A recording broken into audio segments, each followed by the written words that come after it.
देखिए, जब हमने ये बच्चे लिए थे यहाँ से तो उनका कोई क्लास नहीं था, वो तो जीरो माइनस पर थे। इनको बैठना सिखाया, क्योंकि हमारी पाठशाला में आने वाले सारे बच्चे कूड़ा बीनने वाले बच्चे हैं। वो बच्चे हैं जो यहाँ आंदोलन में आकर के हम लोग लंगर चकते हैं ना, आप भी लंगर चकते होंगे। यहाँ लंगर चक करके जब कूड़ा फेंक देते हैं हम लोग, बोतल फेंक देते हैं, प्लास्टिक फेंक देते हैं, तो बच्चे यहाँ पर पे आकर के उसको उठाने आते थे। उन बच्चों को हमने पढ़ाया है यहाँ, जिन बच्चों को पता नहीं था कि एजुकेशन क्या होती है, जिनको नहीं पता था कि कलम किस तरीके से पकड़ी जाती है, आज वो बच्चे बोर्ड पर लिख रहे हैं, आज वो बच्चे अपनी कॉपीज़ मेंटेन कर रहे हैं। तो यहाँ पर इनका कोई लेवल नहीं था, इनका कोई क्लास नहीं था। क्लास तो इनकी अब बनाई जा रही है। अब ये बच्चे जो ABCD नहीं आती थी, वो बच्चे फ्रूट्स नेम लिख रहे हैं, वो बच्चे संडे मंडे जनवरी फरवरी लिख रहे हैं, और जिन बच्चों को 1 2 3 नहीं आती थी वो टेबल्स तक पहुँच गए हैं।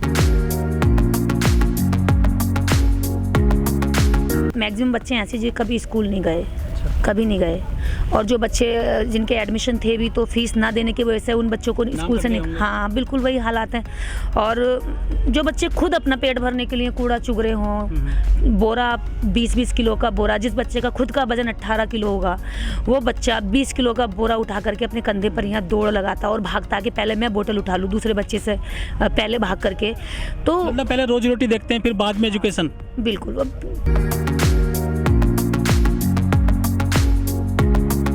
इसलिए हम लोग कोशिश कर रहे हैं कि इन बच्चों को अपने प्रयासों से जो इनके नियरेस्ट स्कूल है वहाँ जाकर के इनके एडमिशन हम खुद कराएंगे। अच्छा जी, वो रेस्पॉन्सिबिलिटी हमारी टीम लेगी, लोकल टीम लेगी, जो गाजियाबाद की टीम है, जो यहाँ पर दिल्ली की टीम है, वो नियरेस्ट स्कूल में इनके एडमिशन कराएंगी, और जो 25% जो जियो होता है उसके तहत इनके एडमिशन की कोशिश करेंगे।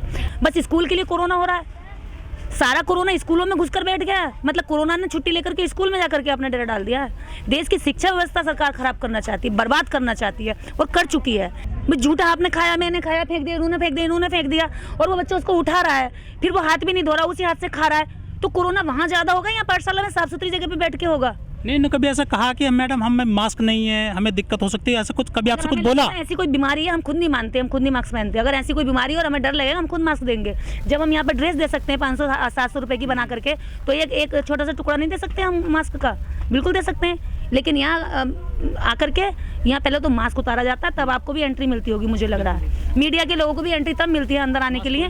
2000 रुपये का चालान है यहाँ अंदर आने के लिए। आंदोलन में अगर आप आओगे मास्क पहनकर तो चालान कटता है यहाँ पर। क्यों? क्योंकि यहाँ पर सिक्योरिटी का भी हम लोगों को देखना पड़ता है। एक बच्चा कह रहा है कि मैं डॉक्टर बनूंगा और मैं ऐसे लोगों का इलाज करूंगा जिन लोगों को डॉक्टर पैसे ना होने पर भगा देते हैं, वो बाहर रोते हैं। मैम मैं ऐसे बच्चों का इलाज करूंगा। एक बच्ची कहती है मैम मैं आपकी तरह बनूंगी, मैं ऐसे बच्चों को पकड़ पकड़ के पढ़ाऊंगी जो बच्चे स्कूल नहीं जा पाते। मैं देव सर की तरह पढ़ूंगी जो अपनी IAS की तैयारी छोड़ करके, जिन्होंने अपने जीवन को, अपने फ्यूचर को, इन बच्चों के भविष्य को ब्राइट करने में लगा दिया।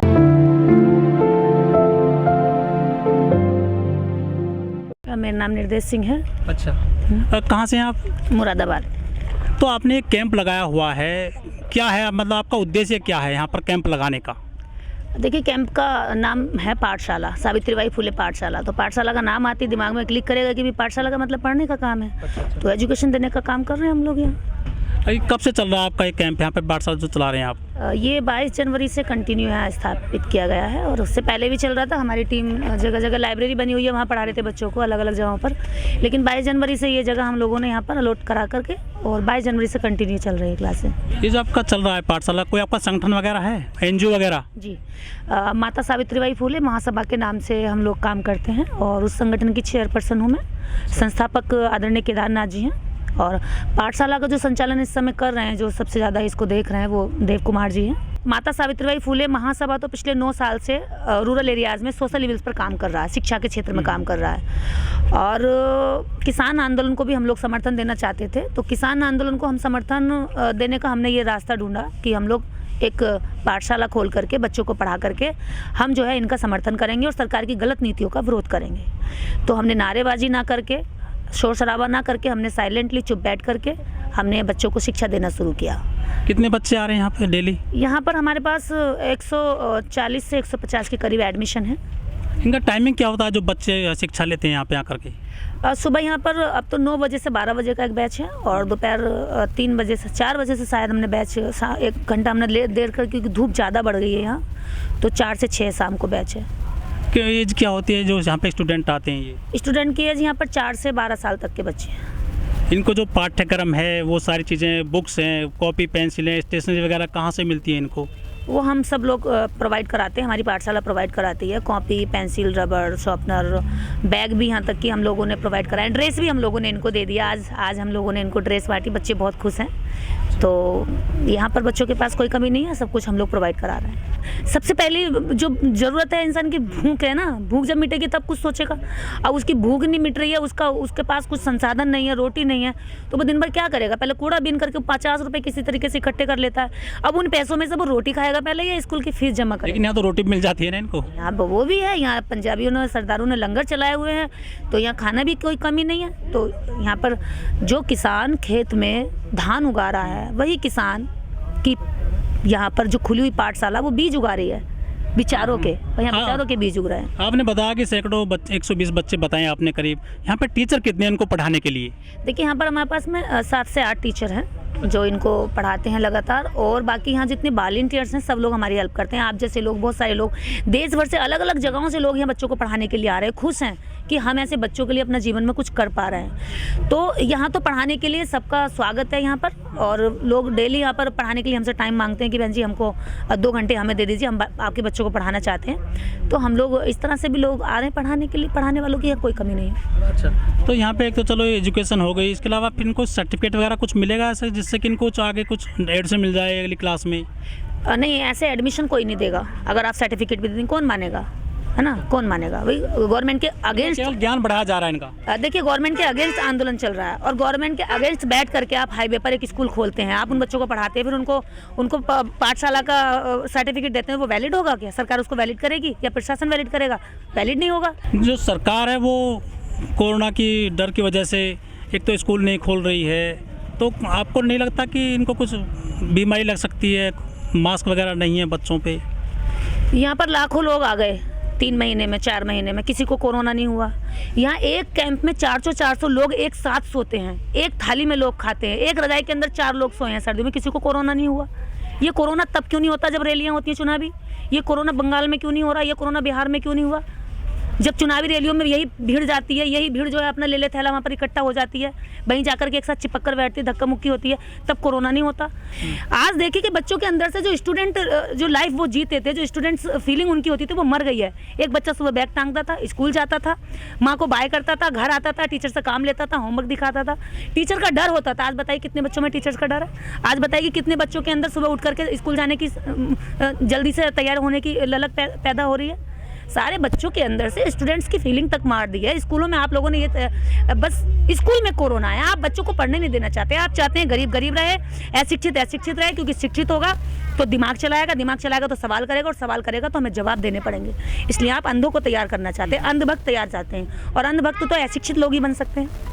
जैसे मैडम ये शहर है नोएडा, गाजियाबाद और दिल्ली का पूरा सीमा पड़ती है ये, तो यहाँ पे बहुत सारे पब्लिक स्कूल हैं, प्राइवेट स्कूल बहुत सारे हैं, जिनमें लाखों रुपए की फीस जाती है। जो हाई फाई स्कूल हैं, यहाँ पे अच्छी एजुकेशन कहा जाता है उन स्कूल में मिलती है। वो बच्चे डरते हैं आजकल स्कूल जाने से, उनके माँ बाप भी डरते हैं कि हमारे बच्चों को कहीं कोरोना की बीमारी ना हो जाए। आपके पास जो बच्चे आ रहे हैं, इनको कुछ तो ऐसा डर नहीं लगता, या कहते हैं क्या ये भी कुछ डर सताता है क्या इनको भी कोरोना का? जो बच्चे 1000 लोगों की जूठन में से, जूठन जो कूड़ा फेंक देते हैं, उस कूड़े में से उठा करके बोतल उठा रहा, तो उसको कोरोना नहीं होगा जब? अच्छा मैम, जब आपके पास जो स्टूडेंट आ रहे हैं ये, इनकी बैकग्राउंड कैसी है? परिवार में इनके माँ बाप क्या करते हैं, भाई बहन क्या करते हैं, कुछ बताया इन लोगों ने? हम लोग इनकी सबकी काउंसलिंग कर रहे हैं, बात कर रहे हैं। कुछ बच्चे ऐसे हैं जिनके पेरेंट्स में माँ नहीं है, कुछ बच्चे ऐसे हैं जिनके फादर नहीं है, और कुछ के अगर दोनों हैं तो वो कहीं ना कहीं किसी झाड़ू पोंछे का काम कर रहे हैं, या कहीं चाय की टीकरी वगैरह लेकर बैठे हैं, या ठेला चला रहे हैं, रिक्शा चला रहे हैं, सब्जी बेच रहे हैं, या इस तरह का काम कर रहे हैं जिसमें कि उनकी कोई खास आमदनी नहीं है। जैसा कि अभी अभियान चला रहे हैं, एक मतलब समाज सेवा है बहुत बड़े पैमाने पर, ये इनको आप शिक्षा की ज्योति जला रहे हैं उनके अंदर, तो कितना सहयोग मिल पाएगा आपकी इस एजुकेशन से, जिससे कि ये आजकल की जो प्राइवेट क्षेत्र में सब कुछ जा रहा है, तो वहाँ तो जो इंटेलेक्चुअल पैदा किए जाते हैं निजी स्कूलों में तैयार होती है आज की एजुकेशन, तो ये टक्कर दे पाएंगे उन बच्चों को? कैसे दे पाएंगे? एक बच्चा एक दिन में 4 अक्षर बनाना सीखता है, जिसको पेंसिल पकड़नी नहीं आती है, सुबह 7 बजे, ठीक है, उसके हाथ में देव कुमार पेंसिल देते हैं, हाथ पकड़ते हैं और ए बनाना सिखाते हैं। 3 पॉइंट लिखते हैं, 1 पॉइंट नीचे, 1 पॉइंट नीचे, 1 ऊपर, और तीनों को मिला करके ए बनाना सिखाते हैं। 3 बार उसको केवल लिखना सिखाया, और चौथी बार में उस बच्चे ने कॉपी भर दी। जो बच्चा 5 मिनट में 1 अक्षर बना रहा है, और वही हमारे बच्चे पूरे 1 साल में पिले में डालते हैं। हम लोग अपने बच्चों को पिले में डालते हैं। पिले में 1 साल में बच्चा क्या सीखता है? ए बी बनाना सीखता है और पेंसिल टेढ़ी मेढ़ी चलाता है। जो बच्चा यहाँ पर 5 मिनट में एक अक्षर को बनाना सीख जाए और पूरी कॉपी भरना सीख जाए, वो बच्चा कैसे टक्कर नहीं देगा? मतलब सीखने की प्रक्रिया बहुत तेज है यहाँ पे। बहुत तेज है। आप मैं बताइए, आप बच्चों का देखिएगा काम। हमारे बच्चे सुबह में आते हैं, आप काम करते हो कभी देखिएगा, जिन बच्चों को 1 2 3 नहीं आते थे, वो आज पूरे अल्फ़ाबेट लिख करके उनको जोड़ करके आज फ्रूट्स नेम लिख रहे हैं, अपने नाम लिख रहे हैं। तो ये सीखने की तेज़ी है कि उन बच्चों के अंदर ललक है। हमारे आपके बच्चों में क्या होता है, उनके दिमाग में भरा हुआ है गेम, उनके दिमाग में भरा हुआ कंप्यूटर, उनके दिमाग में भरा हुआ फिल्म, उनके दिमाग में भरा खेलना कूदना। इन बच्चों के दिमाग में तो कुछ भी नहीं है, कोरा कागज़ है। 1 साल से लॉकडाउन लगा हुआ है हमारे देश में, बीच बीच में हट जाता है फिर शुरू हो जाता है, तो स्कूल नहीं खुले हैं, बिल्कुल भी क्लास नहीं चली है बच्चों की, उनको ऑनलाइन पढ़ाई कराई गई है। वो बच्चे पढ़े कम हैं, वो मोबाइल में ज़्यादा रम गए हैं, वो यूट्यूब देखना या गेम देखना, क्या नुकसानदायक है ये सब चीज़ें? देखिए, जब सरकार को हमने कहा ना, सरकार पूरी तरीके से गुमराह लोग चाहती है। सरकार पूरी तरीके से अंधे चाहती है, धुंधे चाहती है कि उनको जो बता दिया जाए, जो परोस दिया जाए, वो काम वो करते रहे। उसका बाकी काम आपकी जो स्ट्रीम मीडिया है भारत की, जो बड़े चैनल्स हैं, वो कर रहे हैं। वो परोसते हैं, लोग खाते हैं, वही बोलते हैं, वही समर्थन देते हैं। तो उन्हीं लोगों को वो तैयार कर रही है। आज ये बच्चे हैं, जिन बच्चों को आप ये बताइए, जो बच्चे जब बुक्स पढ़ते थे तो बुक्स के साथ एक लगाव होता था, बुक्स के सारे पेज पलटे जाते थे, बुक्स को संभाल कर भी रखता था, फटती थी लेकिन उसको सरकार तो कहती है कि अब डिजिटल एजुकेशन आ रही है, जरूरत नहीं है किताब की, एग्जाम भी हो रहे हैं, ओपन बुक एग्जाम करा रही सरकार खुद इस क्षेत्र में जा रही है।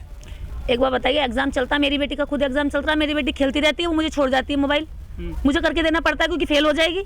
ये ऐसा होगा जहाँ बच्चे के अंदर पढ़ने की और एग्जाम का डर नहीं है, जब कंपटीशन की भावना निकल जाएगी तो बच्चा कंपटीशन फाइट करने के लिए तैयार कैसा भविष्य तैयार हो रहा है फिर हमारे देश में? बर्बाद, बिल्कुल बेकार, अंधा, ब्लैंक, इतना ब्लैंक कि ये कुछ नहीं होगा दिमाग में। ये जो डालेंगे वो भरा जाएगा, वो बोला जाएगा, वो किया जाएगा।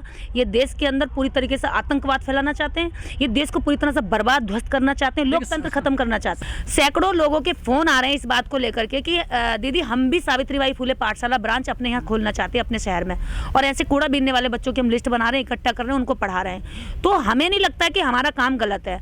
अगर बच्चों को पढ़ाना देशद्रोह है, अशिक्षित को शिक्षा देना देशद्रोह है, देश के नागरिकों को अच्छा रास्ता दिखाना देशद्रोह है और गलत है और क्राइम अपराध है, तो ये अपराध मैं जिंदगी के आखिरी समय तक करने के लिए तैयार हूँ।